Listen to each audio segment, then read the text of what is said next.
My name is Steve Young, and I'm a comedian, and as such, I've had to go back to temping very recently. Uh, Always fun to fall back on that skill set. Um, and I have to admit, I developed this huge chip on my shoulder. I was very like, woe is me, mad at the world. And then my very first day on the job, I met one of my coworkers, and she had lost all of her hair to chemotherapy. It was like, wow, Steve, if you could just look up from your own self-pity for all of 2 seconds, you would see how lucky you are to have a killer medical marijuana hookup right there on the job to help you deal with the lousy hand that life has handed you. Because seriously, I'm a $12 an hour temp. What am I going to do, not go home and get wasted every night? I need somebody to take the edge off that harsh reality.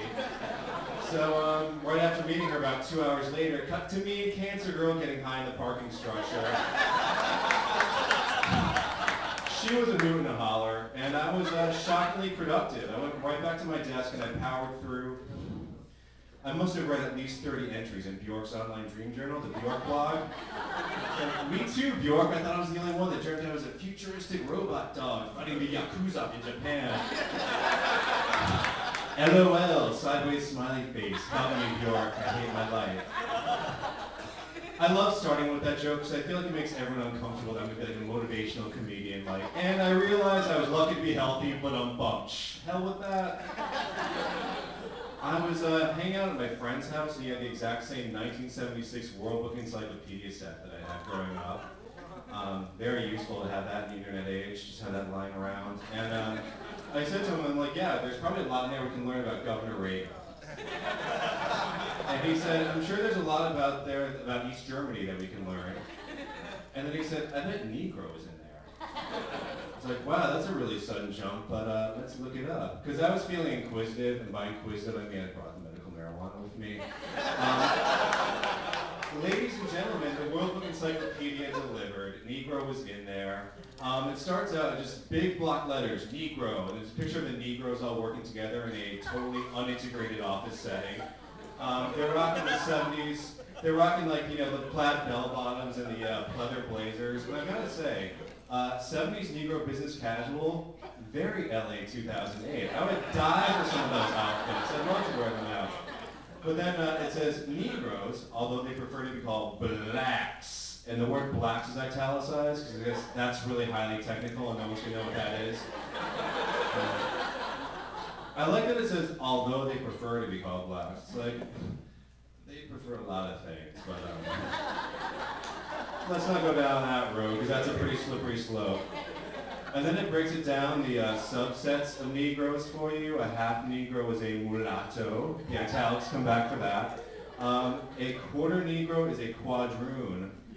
An eighth of a Negro is an octoroon. I love the word octoroon. It reminds me of a pastry they would sell at Starbucks. You know, like, all right, a venti latte and a coconut octoroon, and I promise I'm going on South Beach tomorrow. I need it this time. But it's like, by the time you have to tell me that you're 1/8, it's like, nice try. Nice tan. I want more of a Negro than 1/8. You know, if I'm going to be a Negro, I'm going to be full on, okay?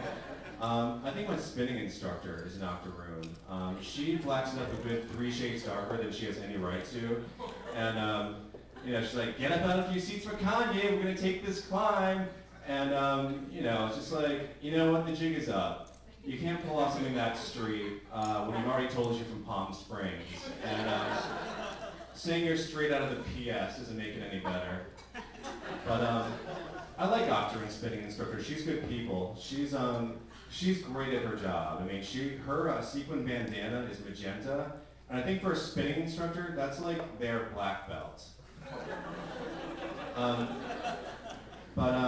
You know, we looked up, I guess the point of the whole story is that racist educational literature is hilarious when you're high. Just light racism, though. I don't mean to get preachy, but some racism just isn't funny.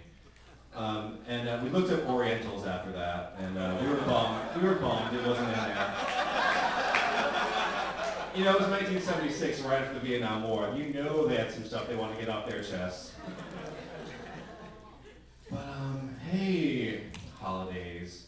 My mom gave me a gift certificate to go see a psychic for Christmas. It's like, wow, Mom, I appreciate the gesture, and you're definitely thinking outside the box this year. I sort of anticipated the usual Gap gift certificate. They're bringing back tan this year, and I hope to be a part of that bandwagon. It's tan, but it's Gap tan. But you know what? Don't worry. This is awesome. Let's go see the psychic. So we drove to the woodsy area because psychics love living in the woods, as we all know. And we went to her house, and the receptionist told me to wait in this waiting room where there was dolphin art everywhere. Dolphin wallpaper, dolphin statues. I'm just like, all right, this must be the room where she communes with Flipper. And then I noticed she had a framed diploma on the wall from the New York Paranormal Institute. So I thought, like, okay, who is reassured by a fully licensed and accredited psychic? You know, like, oh, phew, that's the Harvard of psychic institutes. I'm in good hands. But as I'm standing there thinking this, I'm just thinking to myself, what if she actually is good at her job and is hearing my thoughts right now?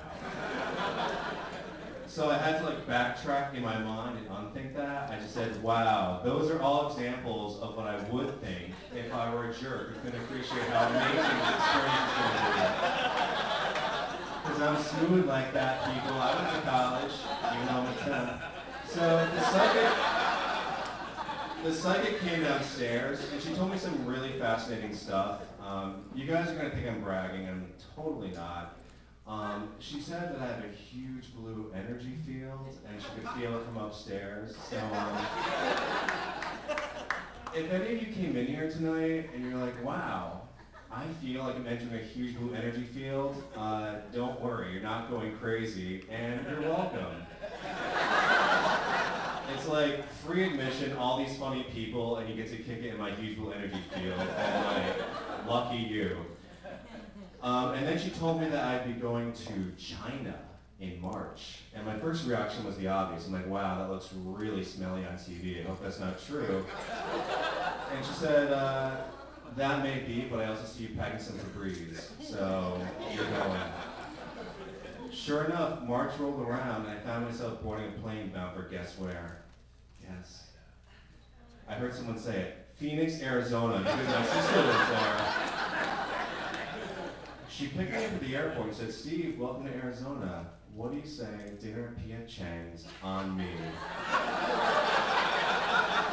Chills went up and down my spine. My spine. I was so freaked out, I couldn't even respond. And she's like, Steve, Steve. And I looked at her and like, as if I can deny what's my destiny. Let's go to Pia Chang's. 1 hour later, I'm sitting in the strip mall in Scottsdale Road, sucking down my second Tiananmen, just amazed at how that psychic nailed it. Although it didn't smell, so I'm very relieved about that.